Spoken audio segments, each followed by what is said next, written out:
মসজিদের দান বাক্স ভেঙে চুরি করা হয়েছে টাকা। নেক্কারজনক ঘটনা ঘটেছে কিশোরগঞ্জের অষ্টগ্রাম উপজেলার সুলতানি আমলের ঐতিহ্যবাহী কুতুব শাহ মসজিদে।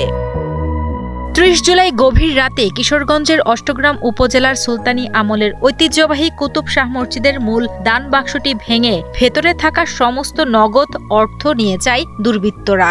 ভোরে মুসল্লিরা নামাজ পড়তে এলে বিষয়টি প্রথমে জানতে পারেন। এলাকাবাসী জানান, এই ঐতিহাসিক মসজিদে এর আগে কখনো এমন চুরির ঘটনা ঘটেনি, যা তাদের গভীরভাবে মর্মাহত করেছে।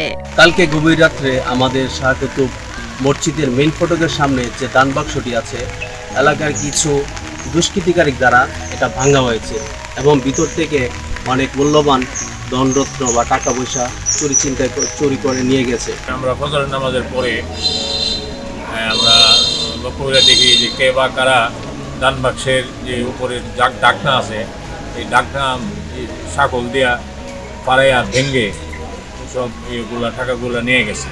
মসজিদের ইমাম মাওলানা জালাল উদ্দিন জানান, ইট সিমেন্ট ও টাইলস দিয়ে বিশেষভাবে নির্মিত দানবাক্সটি মসজিদের সামনেই স্থাপন করা হয়েছিল। রাতের আঁধারে দুর্বৃত্তরা সেটির উপরের অংশ ভেঙে ফেলে। পাশাপাশি অষ্টগ্রাম সদর ইউনিয়ন পরিষদের চেয়ারম্যান সৈয়দ ফায়াজ হাসান ও স্থানীয় বাসিন্দা সুজন দেব জানান, দেশের বিভিন্ন প্রান্ত থেকে আসা দর্শনার্থী ও স্থানীয়রা সবসময় দানবাক্সটিতে টাকা দিত। এই ঘটনায় এলাকা জুড়ে ব্যাপক চাঞ্চল্য ও ক্ষোভের সৃষ্টি হয়েছে।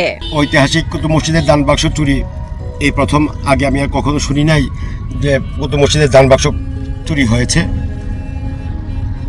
আমি এর তীব্র নিন্দা জানাচ্ছি এবং প্রশাসনের কাছে উদাত্ত আহ্বান রাখবো যেন দ্রুত তাদেরকে আইনের আওতায় আনা হয়।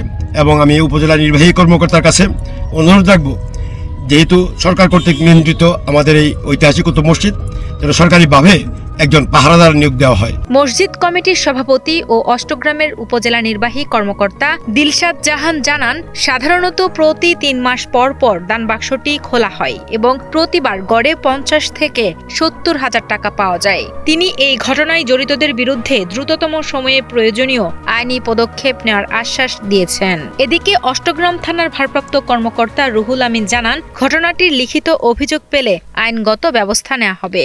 ওখানকার ইমাম সাহেব আমাকে জানাইছে ফোন করে যে স্যার এরকম ঘটনা ঘটছে।